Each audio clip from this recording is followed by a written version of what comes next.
Deus querido, em nome de Jesus, muito obrigado, Senhor, pela vida do teu filho. Que o Senhor continue, Pai, acrescentando, Pai, na vida dele, abençoando o seu lar, a sua família, o seu ministério. Deus, que o Senhor venha sobre ele nesta noite com tudo aquilo que ele precisa para estar aqui, Senhor, falando do teu amor, da tua palavra. Que o Senhor venha trazer à memória tudo que ele estudou, tudo aquilo que o Senhor quer que ele fale aqui nesta noite. E que os nossos ouvidos possam estar cativos à tua palavra nesta noite, em nome de Jesus. Amém. Glória a Jesus. Pode tomar assento, por gentileza? Aleluias. Glória a Jesus. Eu quero saudar a todos com uma boa noite, na paz do Senhor. Eu amo estar aqui. Esta casa é minha casa também. Amém. Aleluias. Irmãos queridos, eu louvo a Deus por esta oportunidade. Eu sempre digo que devemos agradecer por cada momento que vivamos e agradecer. Eu agradeço a Deus por essa noite, ela vir existir. E com certeza todos aqui são agradecidos por essa noite existir. Eu louvo a Deus por essa noite existir, porque se ela está existindo, é existente em nossas vidas, é porque Deus ainda tem um propósito em nossas vidas. O dia que não houver propósito de Deus para nossas vidas, você pode ter certeza, não haverá noite para você aqui. E como no outro lado não há noite, não haverá mais noite na nossa vida. Então devemos ser agradecidos por cada momento. Mas a melhor forma de sermos agradecidos por cada momento é nós produzirmos para Deus. É uma das principais formas de sermos agradecidos a Deus, é quando produzimos para Deus, nos tempos que Ele tem nos dado. Irmãos queridos, abra sua Bíblia, Mateus 9:37.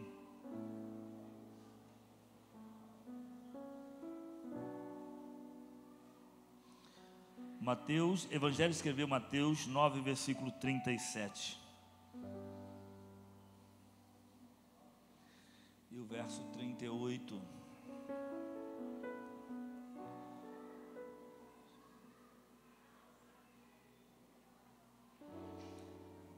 Diz assim a palavra do Senhor.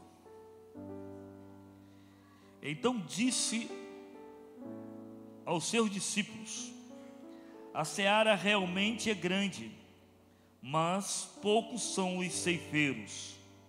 Rogai, pois, ao Senhor da seara, que mande ceifeiros para a sua seara. Louvamos a Deus. Ser e fazer, é isso, pastor Mafia? Ser e fazer. Presente. Ser, presente. Fazer, futuro. Mas parece que o futuro está lá não. Nesse momento que eu estou falando, segundo à frente já é futuro. É cada segundo se lança no futuro. Ser e fazer. Irmãos queridos, interessante esse tema, me chama bastante atenção. Alguns anos o Marcelo me levou para esse desafio, igreja em pequenos grupos, igreja em célula, e isto tem nos chamado muita atenção. Ser e fazer. O Senhor nos chamou para ser, para que possamos fazer. Mas, meus queridos, como ser e como fazer? Ser. Eu quero falar qual é o maior gigante de ser e de fazer. falta de relacionamento é o maior gigante que se coloca diante da igreja. Relacionamento é a falta de relacionamento é um grande gigante diante da igreja. Irmãos queridos, aonde que a vida cristã, ou o verdadeiro cristão, ele tem que amar relacionamento. O verdadeiro cristão, o primeiro relacionamento que ele tem que ter, relacionamento com Deus. Sem relacionamento com Deus, o meu relacionamento com as pessoas não vai ser produtivo para o reino. Aonde que isso tem me chamado muita atenção há alguns anos.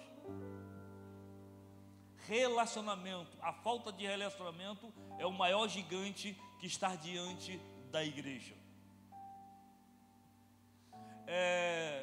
Eu sou muito tímido. E uma das barreiras que foi derrubado é romper essa timidez. E aonde nós compreendamos e entendamos que para que nós viemos granjear, para que nós viemos frutificar, para que viemos multiplicar, o relacionamento é algo fundamental, imprescindível na vida do crente. E isso é de suma importância. É de suma importância se relacionar. E é o maior desafio da igreja, relacionamento. Por quê?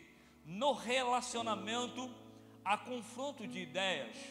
No relacionamento há algumas colocações que muitas das vezes tem pessoas que têm dificuldade de se relacionar porque ela tem dificuldade de ouvir não. Ela tem dificuldade de ser levado para outro caminho que ela acha que o dela é correto. Então tem dificuldade de se relacionar. E para se relacionar tem que estar aberto para um novo aprendizado, para um novo caminho, para uma nova visão. Isso tem nos chamado bastante atenção. Uma das coisas que me chamou muita atenção há alguns anos é que nós somos, como igreja, a esperança para este mundo. Ou, uma afirmação mais dura, nós somos a única esperança de que esse mundo tem de escapar do inferno. O que é isso, pastor? É uma realidade. Porque pregar o evangelho está na obrigação da igreja. Então, nós temos uma responsabilidade. E o mundo depende que nós assumamos a nossa responsabilidade de pregador da última hora. Ou a igreja tem que assumir que ela foi chamada para ser e formar. Ser discípulo e formar discípulos. Sabe por quê, irmãos? Existe cobrança quando eu não formo discípulo? Sim ou não? Existe cobrança de Deus se eu não formo discípulo? Sim ou não? Mateus no capítulo 3, no versículo 10, está posto um machado sobre a raiz de todas as árvores. Aquela que não produzir, ele a vai cortar ou eliminá-la. A Bíblia e a palavra de Deus não está falando de uma árvore que gera fruto para alimento, ou uma mangueira, ou um pé de abacate, ou um pé de goiaba. Não, está falando de pessoas, está falando da sua igreja. Porque a igreja, ela foi Nós fomos resgatados, reconhecidos como igreja, porque Deus tem um propósito através dessa igreja. Fala com o seu irmão que está do seu lado, você é igreja. Deus tem um propósito, fala, Deus tem um propósito na sua vida. Deus tem um propósito na nossa vida como igreja. A igreja, ela vive para um propósito de Deus. Nós temos que entender, porque a terra não é o nosso lugar definitivo. Nós estamos de passagem, ou podemos dizer que nós somos peregrinos nessa terra. A nossa pátria não é Brasil, é eternidade com Deus. A nossa pátria não é essa, nós estamos aqui de passagem. Então o nosso lugar definitivo não é aqui. E Deus tem um propósito de nos manter aqui. E quando terminar esse propósito, Ele nos escolhe. Por isso que eu sempre falo, irmão, sem demagogia, eu não tenho medo de morrer. Sinceramente, não tenho medo de morrer. Se Deus me dá o privilégio de me avisar 15 dias, eu faço festa 15 dias. Irmãos, tem crente que tem medo da morte, né? Falou em morte, ele arruma uma choradeira. Irmãos, nós temos que entender, estamos aqui para um propósito, e quando terminar esse propósito, Deus nos recolhe. Não tem choradeira. O único cidadão que arrumou uma choradeira, ele arrumou um problema sério para a vida dele. Ezequias. Ele arrumou uma choradeira e foi os 15 anos piores da vida dele. E terminou ruim, porque ele não quis encarar aquilo que Deus apresentou para ele. Então, irmãos queridos, interessante, Deus, Ele tem um propósito nas nossas vidas. Nós estamos aqui com base nos propósitos de Deus. E o propósito de Deus é que nós viemos, através do Espírito de Deus atuando, resgatar vidas. E lá nos anos atrás, Marcelo me levou para o desafio, eu aprendi uma coisa: jejuar por aqueles que estão perdidos. Eu aprendi isso. Algum tempo nós estávamos no monte, já longos dias orando no monte por vidas. E o meu filho, o pastor Miguel, ele lançou um desafio com os jovens, que eles tinham um congresso no final do ano. Então, em torno de eles oram 21 dias no monte, depois dão um tempo de um mês, depois volta mais 21 dias direto. Eu tinha terminado alguma etapa e eles entraram no 21 dias, eu entrei no 21 dias com eles. Falei, eu vou com vocês, mas fico lá no cantinho. Eu não esquece de mim, estou lá no canto. Aí, quando terminou os 21 dias deles, eu falei, os irmãos, nós vamos orar agora, vamos dar uma reduzida um pouco. Nós vamos orar terça, quinta e sábado no monte. Terça, quinta e sábado. Mas quando eu subi na terça-feira, na subida do monte, ele falou, não, eu quero 7 dias. Mas esses 7 dias é 7 dias de batalha espiritual. Eu quero que você ore para que as correntes se partam da vida do viciado, nas drogas, na cocaína, na maconha, no álcool. Nós partimos mais 7 dias. Meu irmão tinha sido liberto, depois teve uma recaída, voltou para as drogas, estava uma vida. Minha mãe tem 77 anos e ela estava muito preocupada. Chegar na casa dela, ela ficava preocupada, porque ela sabia que o fim seria muito eminente, muito perto do fim dele. E comecei a orar por ele e para alguns, e algumas meninas que estavam numa vida de prostituição, numa vida toda torta. Começamos a orar. Irmãos, a terceira noite se levantou um demônio muito violento e bem grande.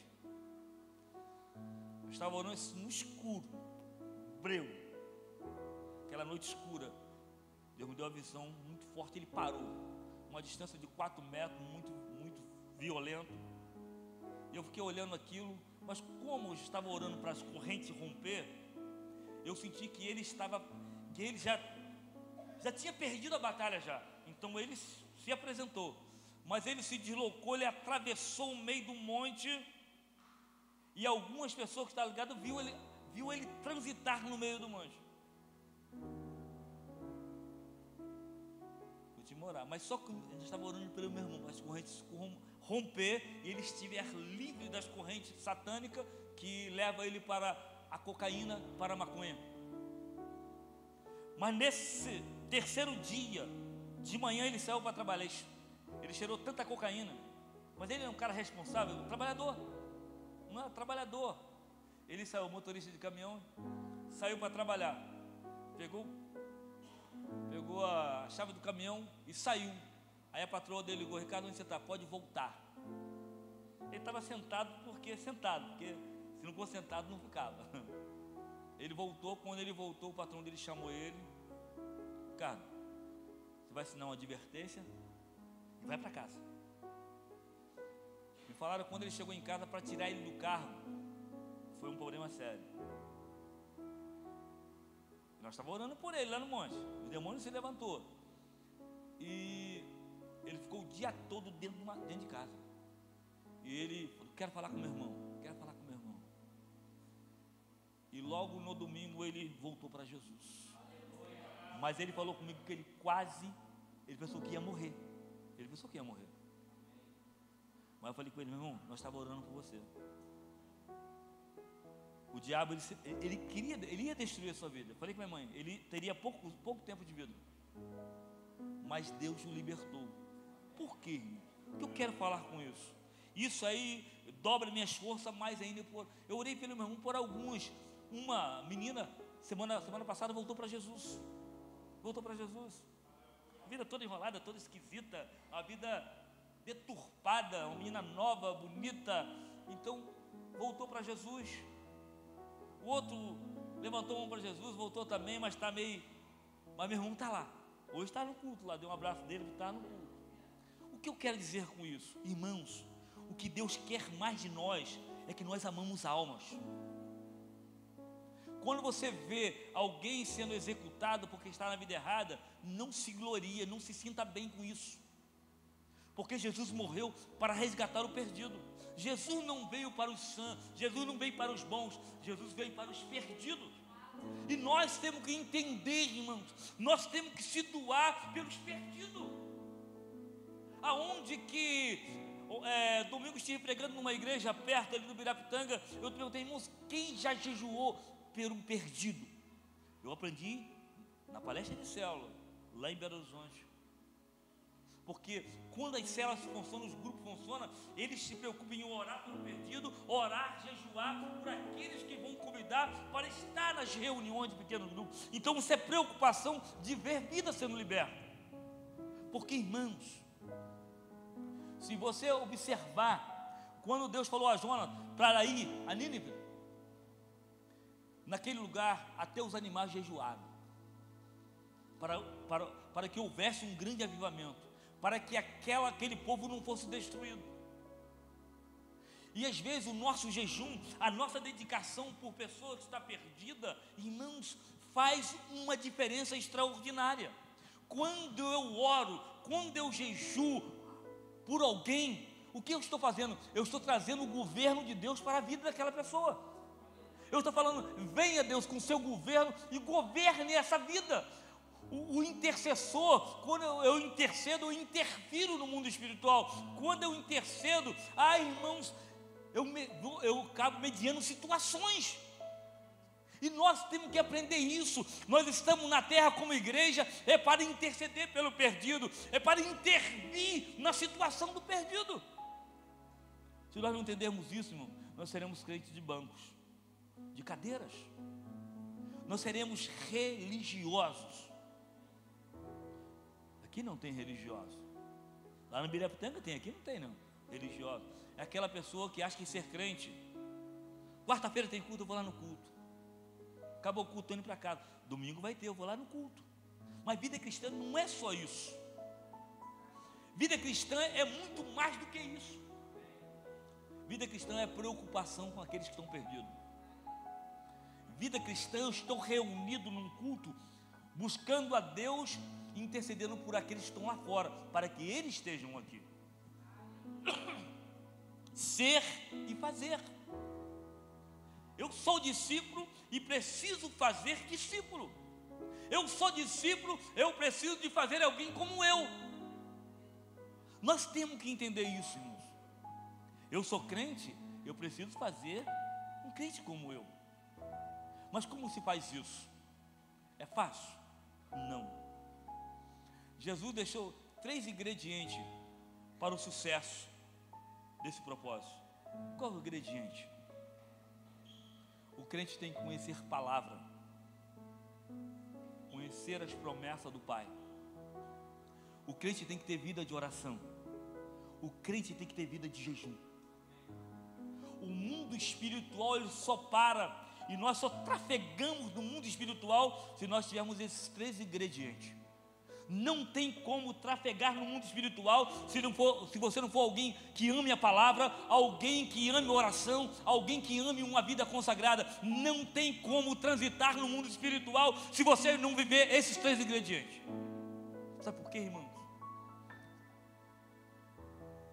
Mundo natural, mundo espiritual paralelo a esse. Que existe anjos trafegando aqui. Isso está acontecendo porque existe anjo dando cobertura para que esse culto pudesse acontecer. Porque na realidade os demônios, o reino das trevas, ele não quer que aconteça isso que está acontecendo hoje, aqui nessa hora. Eles trabalham incessantemente para que vida não entre por aquelas portas ali e chegue aqui, porque entrando por aquelas portas, chegando aqui, eles vão ouvir a palavra que liberta, eles vão ouvir o louvor que liberta, eles vão receber a oração que liberta, eles vão receber carinho que liberta, eles vão receber relacionamento que liberta. Então o diabo não quer que ninguém entre por aquelas portas. O que faz entrar por aquelas portas? Você, igreja. Quando você ora para que as correntes sejam quebradas, esmiuçadas, quando você intercede, quando você jejua por pessoa, você está decretando liberdade para que ela tome decisão de estar na casa do Pai. Não existe outro lugar melhor de estar. Este lugar é a presença do Senhor. Não existe outro lugar. Irmãos, eu vou envelhecendo e cada dia eu amo estar na presença do Pai. Não dá para não estar. Estar é algo extraordinário. Irmãos, a seara realmente é grande. Poucos são os ceifeiros, poucos são os trabalhadores. Ore o Senhor da seara para que Ele envie trabalhadores. Até parece que Deus é que vai preparar. É Deus que prepara ou a gente que prepara? Porque, irmãos, muitos já ouvimos, não, pastor, vai ser sempre difícil, que a seara vai ser grande, pouco vai ser, mas ore para o Senhor da seara, porque Ele envia trabalhadores. Quando eu oro, qual o retorno de Deus para a minha vida, para a sua vida? Quando eu oro para que Deus envie, Deus fala assim, você está na terra para preparar. O Espírito Santo, Jesus falou assim, eu vou, Pai, mas enviarei outro Consolador. O Espírito Santo, ele está na terra para nos capacitar, para que preparamos pessoas para ser trabalhadores da seara. Não é o Espírito Santo que vai na pessoa e prepara ela, não. O Espírito Santo vai na minha vida, na sua vida, e nós preparamos pessoas para a seara. Aonde nós temos que amar, estar com pessoas, temos que amar, ensinar as pessoas, temos que amar, esclarecer a palavra de Deus para pessoas. Você não pode simplesmente ser um crente de banco, de cadeira. Você não pode ser simplesmente um crente de culto. Você foi chamado para ser muito mais do que isso. Entenda isso. É independente da idade. Independente da idade. Lá na igreja nós temos o membro mais idoso da igreja tem 88 anos. É o membro que chega mais cedo na igreja. O dia que a gente esquece de pegar ele para o ensinamento, ele fica muito bravo. Às vezes a minha correria, aí os irmãos não vêm, eu acabo me esquecendo. Pastor, não me esqueça de me pegar para o ensinamento. 88 anos. Eu preciso. Ele não precisa de óculos. Ele lê a Bíblia sem óculos. 88 anos. A gente que está um velho e está novo. Olha bem, irmãos, 3 ingredientes: ensinamento, oração e jejum. Aí sim, irmãos, nós vamos ficar cheios do Espírito Santo. E o que o Espírito Santo ele ama é relacionamento. Quer dizer, pastor, se eu não amo pessoas, se eu não relaciono com pessoas porque está faltando o Espírito Santo, está faltando o Espírito Santo. Se o Espírito Santo estiver em você, é impossível você não querer se relacionar com as pessoas. Quando você não quer, tem dificuldade de relacionar, porque o Espírito Santo não está na totalidade na sua vida. Porque o Espírito Santo quebra a timidez, o Espírito Santo quebra a vergonha, o Espírito Santo quebra tanta coisa na nossa vida, porque ele nos impulsiona a fazer aquilo que o Pai ordenou que façamos em Cristo Jesus. Irmãos queridos, é interessante, irmãos.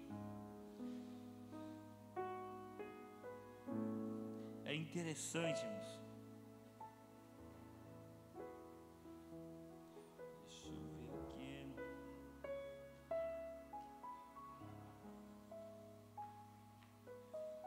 Deixa eu me achar aqui.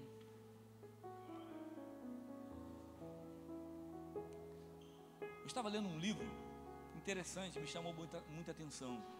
Tem alguns malucos doidos mesmo, doido varrido, que ele não tem medo de uma escopeta, ele não tem medo de uma faca, de ser degolado. Tem uns malucos aí, tem uns crentes doido varrido mesmo, que ele não tem medo.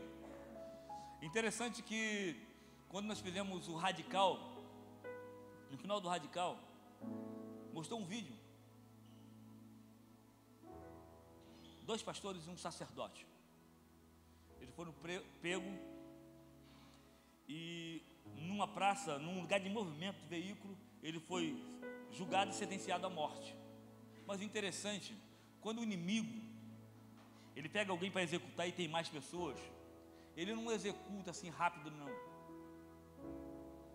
O cidadão foi com uma faca bem amolada, enxoelhado, meteu a faca no pescoço, cortou a cabeça de um, botou na frente dos outros. Isso é fato verídico, isso não é história não. E os 2 ali de joelho, vendo a cabeça do seu amigo ali, for outro, cortou o pescoço, jogou lá. Porque eles queriam que eles negassem Jesus, por causa de pregar o Evangelho, por causa de pregar o amor de Deus. Que é isso, pastor? Pregar o amor? Se matam? Matam sim. Jesus foi morto por pregar o amor. Jesus foi ultrapassado com uma lança por pregar o amor. E quem prega o amor em certas situações vão sofrer perseguições. Mas só, irmãos, nós temos que estar atentos. Nós não podemos, às vezes, o nosso país não permite tal execução pregar o Evangelho. Mas temos perseguições. Espera por aí que vem mais perseguições ainda. Mas me chamou a atenção, irmãos, Sadhu Sundar Singh, um evangelista indiano. Ele pregando no Tibete, pregando o amor de Cristo no Tibete, ele foi pego. E ali foi preso, e a morte ali, ela foi lançada num poço. Ali já tinha corpos já em decomposição. E ali ele foi lançado. Morte é lançado num poço. E ali ficou 3 dias nesse poço. E ali era para morrer lentamente, no meio já de corpos em decomposição. Interessante que esse líder do Buda, só ele tinha a chave, jogou, trancou o poço. 3 dias aquele homem passou numa situação difícil. E em certo momento alguém gritou: olha, vou jogar a corda, segura na corda que eu vou te puxar. Uma corda desceu, ele subiu, mas ele não viu quem o puxou. E ele saiu dali e foi para o mesmo lugar pregar o amor de Cristo. E aquele chefe superior foi ver quem abriu a porta daquele poço. E ele ficou indignado e procurou. Só tem uma chave que abre, mas a chave ele carregava do lado da sua calça, e a chave estava no mesmo lugar, porque um anjo foi lá e resgatou aquele homem, aquele evangelista. Sabe por quê, irmãos? Porque aquele evangelista, irmãos, ele tinha amor por as almas. Mesmo saindo, ele sabia que voltar no mesmo lugar, ele poderia ser preso e ser lançado, mas o que era superior, o que era importante para ele, é que vida ouvisse falar do amor de Deus em Cristo Jesus. É isso que nós temos que entender. Nós estamos na terra com um propósito: falar do amor de Cristo, para que a pessoa conheça Deus e a obra de Deus através do seu Filho Jesus Cristo. Irmãos queridos, aonde, irmãos, Deus quer que nós frutificamos e multiplicamos. Frutificamos, dar fruto e multiplicamos esses frutos. Sabe por quê, irmãos? A palavra ide, fazer discípulos, nações, povos, língua, essa é uma ordem para a igreja, não é ordem para pastores, para obreiros, não, é ordem para todos. Ide, fazer discípulos, é uma ordem direta para a igreja. Nós fomos chamados para fazer discípulos, porque um dia alguém pregou para mim. Eu estava com 17 para 18 anos, alguém pregou e me fez um discípulo de Cristo. E você foi feito um discípulo de Cristo. Um discípulo é para fazer outros discípulos. Você é para fazer. Você é um discípulo para fazer discípulos. Aonde nós não podemos contentar que a seara é grande. A seara é grande, irmãos. O mundo se multiplica, irmãos. Mas só que a igreja, ela tem que assumir o papel dela, pregar boas novas, pregar a salvação que está em Cristo Jesus. Nós temos que entender isso, irmãos queridos.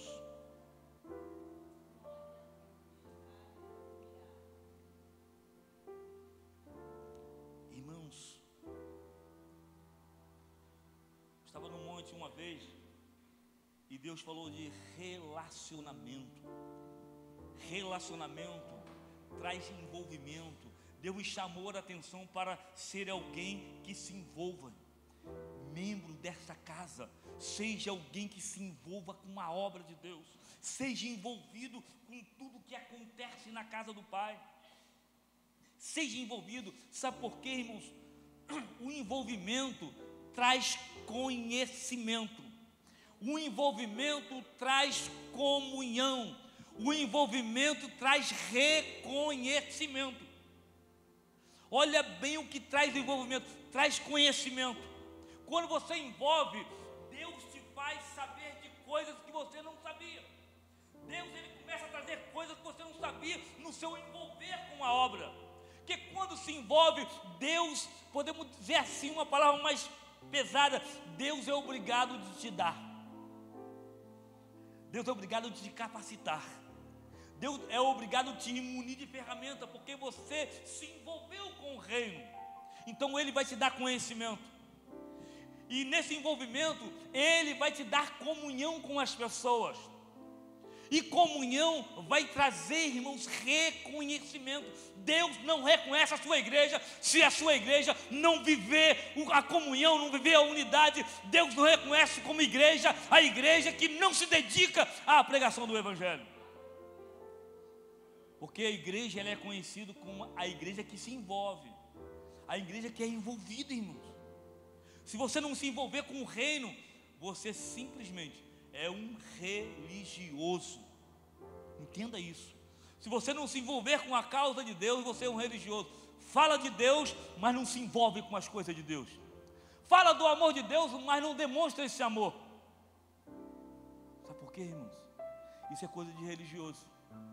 Mas aquele que se coloca como igreja, ele se envolve com a pessoa. Quando se envolve, Deus dá sabedoria, dá conhecimento. Quando se envolve, você vai amar a comunhão.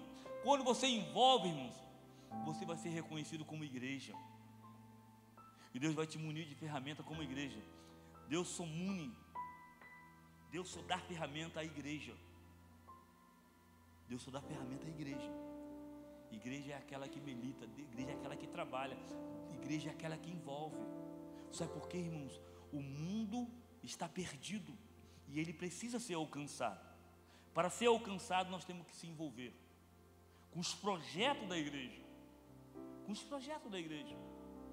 Sabe por quê? Você tem uma liderança que vai te dar o norte e vai dizer: vamos fazer isso, abraça.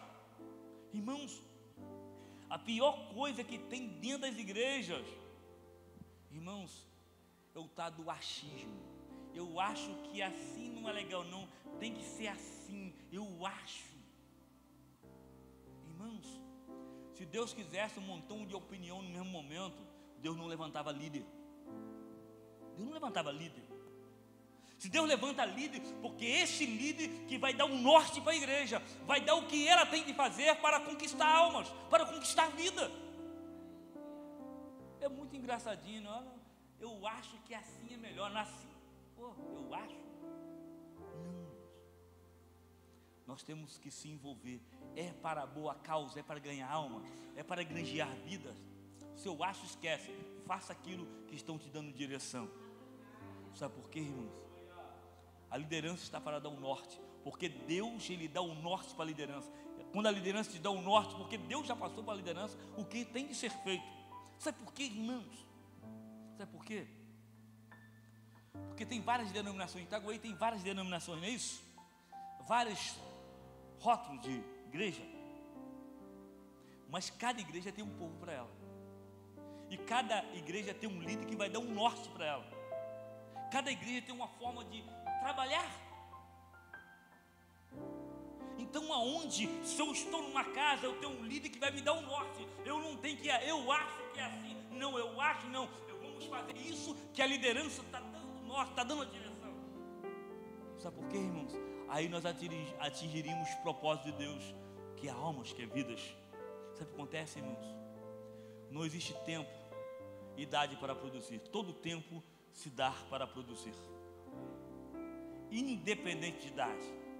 Uma criança, ela já pode produzir. Uma criança. Que isso, pastor? Eu vim de um tempo que jovem não poderia tomar posição de lugar nenhum, posição de destaque, porque era jovem. Jovem é carnal. Irmãos, foi a maior ignorância que os tempos passados cometeram. A gente tem que investir, ensinar, capacitar, qualificar. Não só o jovem, a criança ao ancião, qualificar eles para serviço do reino. Sabe por quê, irmãos? Todos nós fomos chamados para produzir e fazer discípulos. Irmãos, a minha neta vai fazer 2 anos. Vai fazer 2 anos. Eu sou da idade da pedra, tá, irmão? Ela pega um celular, aí coloca assim os programa evangélico ali, pá, tá. Ela brinca, ela toca. Outro dia ela ligou ela entrou em contato com o doutor da mãe dela e começou a falar, mas todo enrolado de falar. Aí a mãe pegou. Falei, por quê? As crianças são inteligentes. A gente achamos que não. Elas estão inteligentes para aprender tantas coisas. Por que não introduzir a palavra de Deus de uma forma para a criança? Ensiná-la. Sabe o que acontece, irmãos? Hoje, o maior problema é a desculpa da falta de tempo. Sabia disso? O maior problema é a desculpa da falta do tempo. Eu particularmente, eu sou meio enjoado com o celular na mão de criança direto. O Marcelo estava naquele curso que nós fizemos aqui em Piranema, estava. Celular no máximo com uma criança é 50 minutos por dia, no máximo. Mais do que isso, é prejudicial à saúde mental e na área escolar. Porque ela vai saber tanta informação, aquela que é correta ela não vai receber. Não é que tem que cortar a tecnologia. A criança tem que ter acesso à tecnologia. A criança tem que aprender, mas dando limite. Tendo limite. Uma das barreiras lá na igreja foi a criança entrar com o celular dentro da igreja e brincar com o celular dentro da igreja. Teve que colocar estampado assim, os cartazes ali, Mas por quê? Pai e mãe não quer ter tempo de educar. Ele quer jogar o celular, que elas têm teste ali, eu não tenho tempo de me estressar. Porque fala não estressa, não estressa? Fala não uma vez, 2 vezes, 3, 4, 5, 6, vai te estressar. Mas nunca deixe de falar não. Não troque o não pelo celular. Não troque o não pelo celular. Fale o não. Fale o não. Explica por que o não. Sabe por quê? Ensina ela a palavra de Deus. Ensina. Sabe por quê? Ela já pode formar novos discípulos. Irmãos, a criança tem uma forma de pregar, de convidar fora de série. Você trabalha com um grupo de criança e começa a trabalhar que ela puxa pai, mãe, puxa irmãozinho, puxa tudo. Porque ela tem uma forma de trabalhar. Nós temos outra forma de fazer, ela tem a forma dela fazer. Porque o Espírito de Deus é na vida da criança, se nós introduzimos a palavra de Deus. Irmãos queridos, observa bem uma coisa. Entenda isso. Você está na terra para produzir.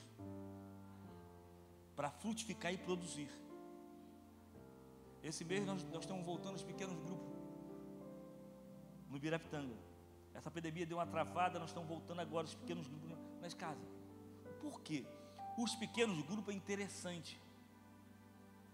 Vai nos levar a jejuar, vai nos levar a orar, vai nos orar a interceder por aquelas pessoas que nós vamos convidar.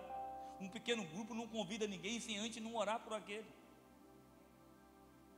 Então quando a igreja se envolve em ganhar alma, irmãos, imagina 100 pessoas, cada 100 pessoas, você ter 2 ou 3 pessoas que tu vai orar por ela.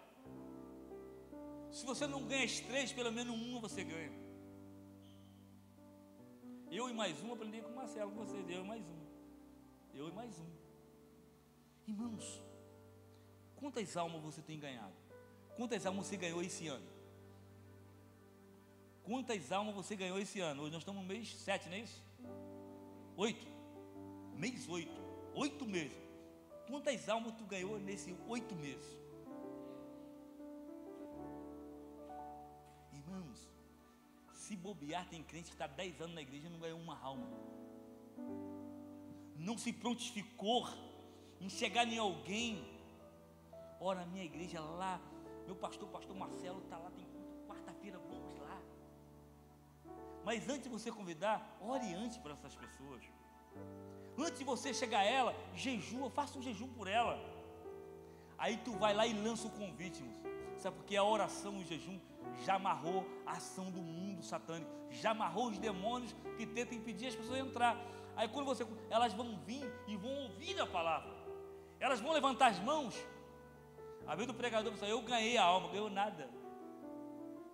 Aquela pessoa que convidou tem uma grande parte nessa alma.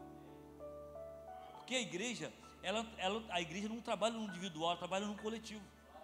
A igreja nunca vai trabalhar no individual, ela tem que trabalhar no coletivo. Embora que tem muito crente cabeça dura, que ele acha que ele fez, que ele ganhou. É coletivo.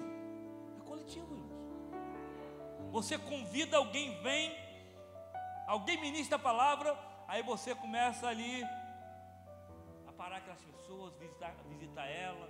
A vida daquele que pregou não vai, mas você que estava no culto, você vai lá visitar.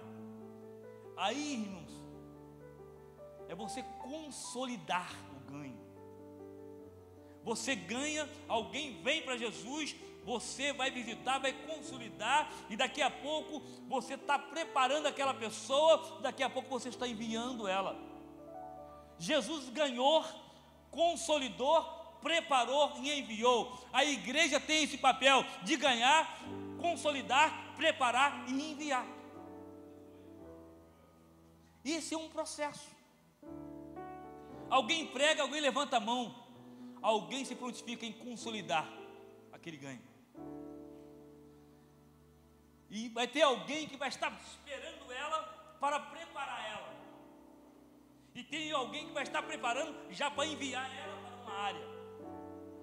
Isso é o coletivo da igreja em ação. Quando chega alguém novo, aceitou Jesus, visita, aí eu quero ser, vai lá para o ensinamento. Quem é você quando ninguém te vê? Discipulado para o batismo. Ele vai para uma sala sendo preparado, sendo explicado o que é batismo. O que é batismo? Quem é você quando ninguém te vê? Aí são preparados para isso. Dali, lá no final, não é obrigado a batizar. Lá no final, eu quero batizar. Desce as águas. Quando saiu das águas, vai lá para o Nidério. Mais ou menos 8 meses. Quando sai de lá, sai preparado para ser enviado. É isso, irmãos. É o que Deus quer, é isso. O apóstolo Saulo, quando teve um encontro com Jesus na estrada de Damasco, o que aconteceu com ele? Ele foi enviado para alguém. Alguém estava esperando para capacitar, preparar ele. Depois de 3 anos ele saiu. Isso não é um grande apóstolo. E a igreja, ela tem a mesma função que Cristo deixou para a gente. Cristo ganhou, consolidou, preparou e enviou. Hoje nós ganhamos, alguém prepara, alguém consolida o ganho, alguém prepara e depois alguém envia para uma obra específica.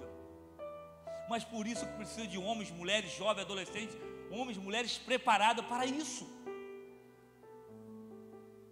Ah, pastor, alguém aceitou Jesus, pastor, agora você cuida, pastor Marcelo, e cuida, pastora Catarina. Não, não é assim. Não é assim. Você ganha lá fora, pastor Marcelo, cadê? Se vira. Não.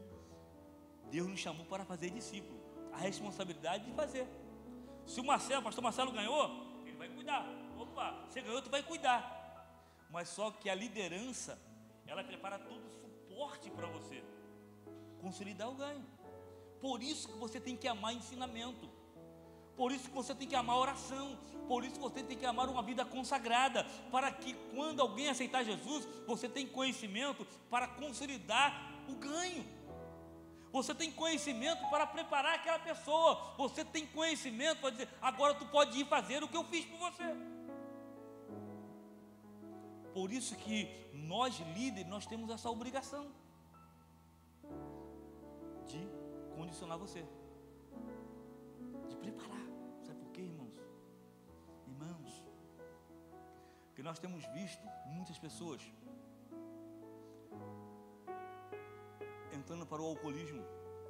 Algum dia eu tive um embate com o irmão. Não, pastor, toma vinho, não tem problema não, pastor. Ali não tem problema, é uma brisa que não tem. Primeiramente, falei, que vocês bebem 50 reais, 60, 100 reais é vinho. Isso aí é um corante cheio da cachaça, da cana, misturado nesse corante que diz que é vinho. Você que bebe, você pensa, garrafa de 50 reais, está tomando vinho, você está tomando um corante, com extraído o álcool da cana misturado com esse corante. Aí aonde o álcool é uma droga lícita, mas é uma droga. É uma droga. Tanto que ela é uma droga que ela vicia. Já ouviu alguém alcoólatra? Alguém que não consegue passar 1 hora sem tomar uma cachaça? O álcool faz isso. Vicia o cérebro.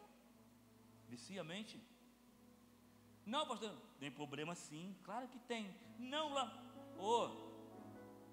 Os judeus tinham uma cultura. Mas lá 2000 anos atrás. Imagina um homem de 2000 anos atrás e o homem de hoje. O homem de hoje vicia numa Coca-Cola. Não é verdade? Ninguém viciado na Coca-Cola aí não, né? O homem de hoje vicia na Coca-Cola. E sabe que a Coca-Cola faz um mal terrível. Na Coca-Cola. Coca-Cola tem álcool? Mas vicia. Agora imagina o álcool. Irmãos, eu vou fazer 38 anos de evangelho. O que me deu muito trabalho é tirar a pessoa do alcoolismo. Por isso que eu sou radicalmente contra. Tudo que contém álcool eu sou contra. Porque eu sei que vai destruir família. Eu sei que vai levar alguém ao fundo do poço. Falei, meu amigo, aqui não. Aqui a gente está ensinando você se ver livre do refrigerante. Se ver livre do refrigerante, porque faz mal. Claro, você vai fazer tem um casamento. O que você pensa no casamento? Refrigerante. Mas hoje, quando falo no casamento, eu estou pensando em dar no suco natural. Eu quero, até o refrigerante que está. Hoje, festa, tem refrigerante, mas a metade é o suco natural, porque sabe que está fazendo mal. Agora imagina o álcool. Então hoje, irmãos, nós temos que preservar a vida das garras de Satanás. Nós temos que liberar a palavra que liberta, a palavra que transforma, a palavra que não deixa ninguém nas garras do diabo. Porque o que o diabo quer é dominar a nossa mente para que nós façamos aquilo que agrada a Deus. Não façamos aquilo que agrada a Deus, mas façamos aquilo que agrada a carne. Aonde, irmãos, Deus tem nos chamado para multiplicar. Quantas almas você ganhou esse ano? Quantas almas você ganhou esse ano? Semana passada eu estava comprando semana passada eu estava tomando material, vi um garoto na rua, deu uns 3 livramentos de morte, fiquei envolvido troço errado, falei, cara, vai no culto lá, quarta-feira, vai no culto, pastor, eu vou lá, no culto ele estava lá com uma Bíblia na mão, tentaram matar ele 3 vezes, a última vez o cara foi matar ele, com 22, deu um tiro nele, pegou nas costas de raspão, ele conseguiu fugir. Falei, cara, Deus está te dando livramento. Afirma-se a sua vida com Jesus, porque senão você vai perder essa vida, porque o irmão dele perdeu a vida de uma forma terrível. Nós não podemos deixar de falar, Jesus te ama. Vá, temos culto quarta-feira aqui, convide alguém, vem você e traga mais um, eu e mais um. Faça um esforço, na próxima quarta-feira, pastor Marcelo, pastora Catarina, eu vou levar mais um. Imagina se cada membro está aqui, trazer um. O pastor Marcelo vai ter que estender as cadeiras lá na porta. Isto é questão de querer, irmãos. Quando eu quero, tudo é possível, é o que crer. Se eu creio que eu posso trazer um, Deus, Ele vai me enviar essa pessoa, ou o próprio Deus vai enviar a pessoa, você sedenta, para estar num culto. Mas eu tenho que clamar, Senhor, eu quero mais um, eu vou levar mais um. Eu não posso ir na igreja e desfrutar da bênção do Pai, e sabendo que pessoas precisam de desfrutar da bênção do Pai. Ficamos de pé, porque a hora não nos permite avançar. Que eu sempre digo que o relógio não é o nosso inimigo, o relógio é nosso amigo, ele nos disciplina. Irmãos queridos, irmão querido, eu queria fazer uma pergunta. Você que ainda não ganhou uma alma para Jesus esse ano, ou você não tem ganhado alma nenhuma já há anos, pastor Ezequiel, eu quero ganhar almas. Você vai chegar aqui à frente, eu estarei ministrando sobre a sua vida este poder de ganhador de alma. Você que quer ganhar alma, eu queria que você desse um passo na frente. Quero orar por você. Você que almeja isso, eu quero ver pessoas sendo libertas das garras de Satanás. O que eu preciso? Eu estarei orando por você, estarei ministrando sobre a sua vida a unção de ganhador, a unção de multiplicador, a unção de fazer discípulo. Você tem coragem de vir aqui? Se você vir, Deus vai enviar pessoa para você. Se você vir, Deus, Ele vai te levar a pessoas. Se você vir, Deus, Ele vai preparar situações para que você ganhe almas para Ele, porque essa é a vontade do Pai. Essa é a vontade de Deus. E de fazer discípulos. Jesus falou para os discípulos que eram pescadores, eu vos farei pescadores de homens.